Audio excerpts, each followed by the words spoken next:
Hello, my name's Stu and I'm building a hill climb car powered by a motorcycle engine and made up from scraps and bits I've had left over from previous car construction projects. My aim is to enjoy the building process with some novel solutions to some tricky problems and aim for maximum grin per dollar.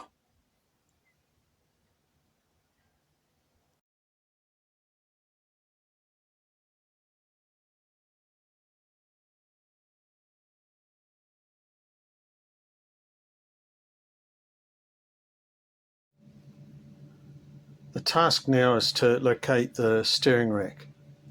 It's a mini left-hand drive steering rack. The steering rack has got a hole located underneath the oil fill bung that indicates when the steering rack is at the centre. Very handy. With everything roughly in place, my first observation is that the steering rack is about 60 mils too short, so I'm going to have to make some rack extensions even to get it to touch the wheels.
A critical part of the steering setup is to get the rack at the right height.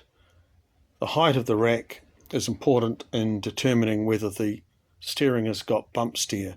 In other words, whether the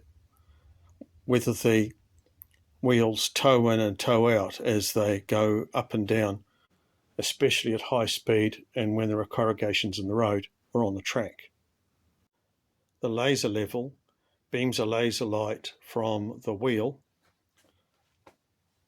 to a mirror and back again to this board. So as I move the wheel up and down, any toe in or toe out is going to show as sideways movement in the red dot. The mirror is now set back 4 meters from the laser, which means the light travels 4 meters up and 4 meters back. The effect is that a 1 millimeter movement across the rim of a 10-inch wheel magnifies to a 23 millimeter movement of the red laser dot on the board.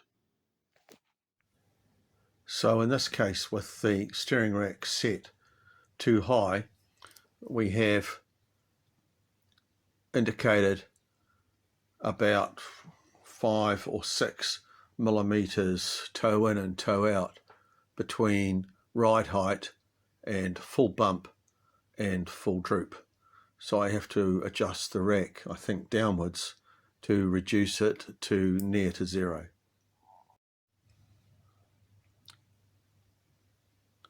In this green trace, the rack has now been lowered down to 128 above the bottom of the chassis, and the curve is starting to go in the other direction. That suggests that the sweet spot is a little higher, around about 132. Now that still has a curve in it, heading towards toe in on up and down, but that's coming because the length of the steering arms doesn't match the length of the A-arms, and there's not much I can do about that. All I can do is minimize it. So I'll move back up to the sweet spot, which I think is around about 130 above the bottom of the chassis, and go for the final trace. But you can see that in a very short amount of distance, with the rack between 137 and 128, which is 9 millimeters, the bump steer has gone from a huge amount leading through to toe out to flipping in the other direction, leading to toe in.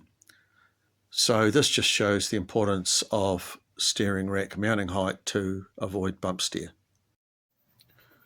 Right, I can't do much better than the blue curve or the red curve. Forgive the fact that they're not aligned because there's some compliance in the test system and in the bushes on the arms of the suspension because they're not fully tightened up. If I let it drop, you'll see the curve that the bump steer follows.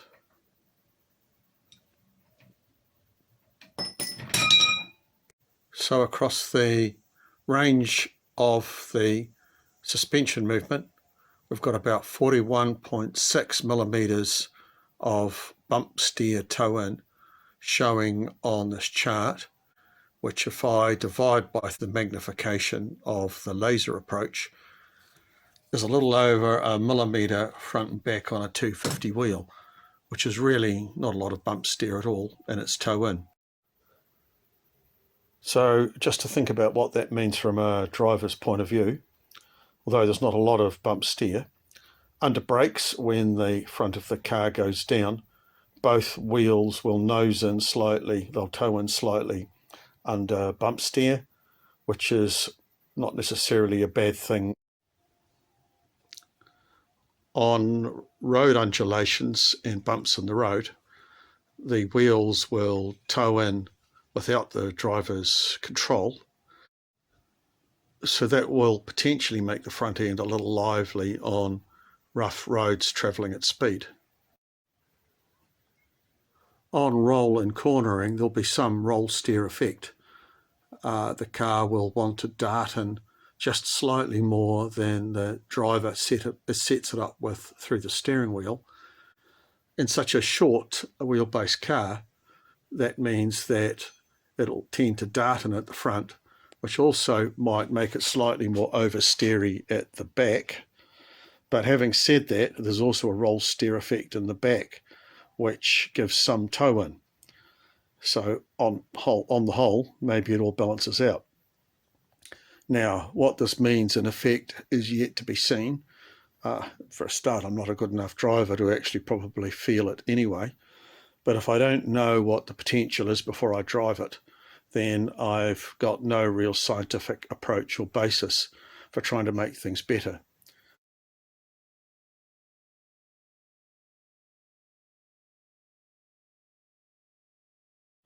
Here are the steering column components. At the lower end, a UJ, which goes between a classic mini steering rack and a 3/4 double D from Car Builder Solutions in the UK. A length of 3/4 double D shaft for the intermediate column. At the top of the intermediate column, a double D to double D universal. Then the steering column itself, which is from a Ford Fiesta of all things. The Boss adapter is actually the old steering wheel from the Ford Fiesta, which has been machined down so that it can suit the steering wheel that I'm using. This is light and strong, and I've backed it with a piece of aluminium plate. The steering wheel then bolts through these holes. It's also held through the center bolt and is dogged with these recesses, so the steering wheel's not going anywhere.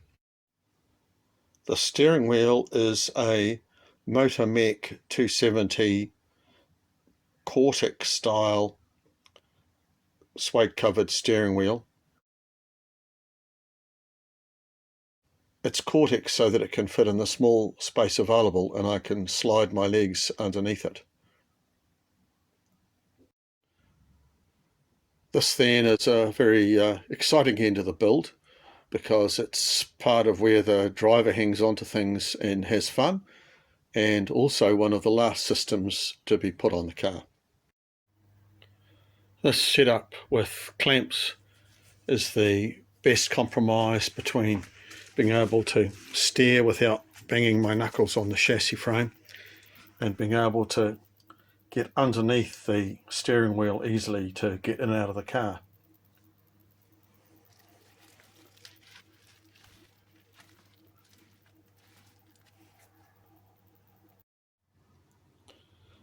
So the steering column is installed. I can now sit in the seat and go brum, brum, brum, brum. That brings this section to a close. As always, there's tidying up and neatening work to do. Just to recap, putting in the steering system involved rack extensions, because the original left-hand drive mini steering rack is narrower than the car. Putting in the steering rack and locating it at the correct height to avoid bump steer, and then putting in the steering column, which brought everything to an end. Now, voila!